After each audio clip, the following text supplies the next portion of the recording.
स्वभाव और आंतरिक वृत्ति को बदलने के लिए उसके दबाने से काम नहीं चलता, बल्कि ज्ञान और सहानुभूति के साथ उसे मनाकर ठोस रास्ते पर लाना ही आवश्यक होता है। महायोगी अरविंद। पुस्तक का महायोगी अरविंद। पुस्तक परिचय। श्री अरविंद घोष 10 वर्ष से अध्यात्म मार्ग के पथिक थे। वे राजनीतिक आंदोलन में भाग लेने के साथ ही आध्यात्मिक शक्तियों को बढ़ाने के लिए कई प्रकार के योग संबंधी अभ्यास करते थे। नौकरी और उसके बाद आंदोलन के कारण इस तरफ पूरा ध्यान देने का समय ही नहीं मिलता था, पर जेल में जा बैठने पर सब तरह के झंझटों से छूट गए और अपनी कोठरी में बैठकर समस्त मन प्राण से भगवान का ध्यान करने लगे। इसलिए वे अपनी जेल यात्रा को आश्रम वास कहने लगे थे। वहां उन्हें गहरी साधना का अवसर मिला और वे ब्रह्म चेतना तक पहुंच गए, जो अध्यात्म साधना का सर्वोच्च स्तर माना जाता है।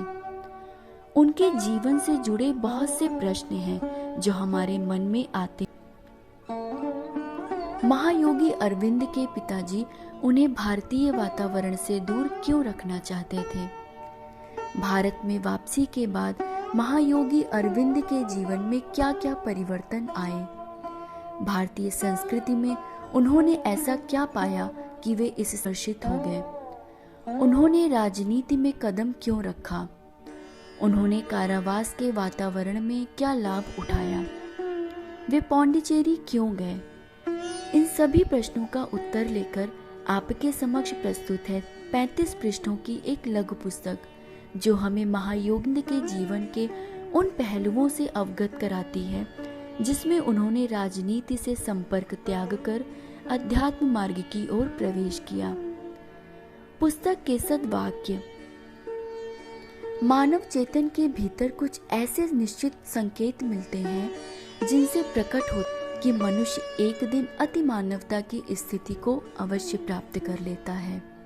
अति मानवता को हम देवत्व की स्थिति भी कह सकते हैं। हमारा समस्त जीवन योग ही है, चाहे हम उसे समझकर करें और चाहे बिना समझे, क्योंकि इस शब्द से तात्पर्य यही होता है कि मनुष्य अपनी सोई हुई शक्तियों को जगा सके और उसकी सहायता से आत्म परिपूर्णता की ओर अग्रसर हो सके। घटिया खाना शरीर को खराब कर देता है, इसलिए भोजन उत्तम तो होना चाहिए, पर उत्तम भोजन का मतलब है कि उससे शरीर को ठीक पोषण प्राप्त हो सके, ना कि उसका केवल स्वाद बढ़िया हो। अंतर आत्मा की सत्ता सर्वव्यापी है और जड़ जगत के प्रधान से पृथक नहीं है। कर्मयोग और धर्म ही मानव जीवन का सार है, वही सच्ची राजनीति और वही गीता का उपदेश है। भारतवर्ष एक धर्म प्रधान देश है। यहाँ की अशिक्षित जनता भी गलत या सही ढंग से धार्मिक भावों से ही संचालित होती है। पुस्तक के मुख्य बिंदु। नव जागरण के देवदूत महायोगी। जीवन का मार्ग परिवर्तन। क्रांतिकारी आंदोलन में सहयोग। राजनीति का त्याग और अध्यात्म का प्रचार। पौंडीचेरी में आरंभिक जीवन। योग मार्ग की उपयोगिता।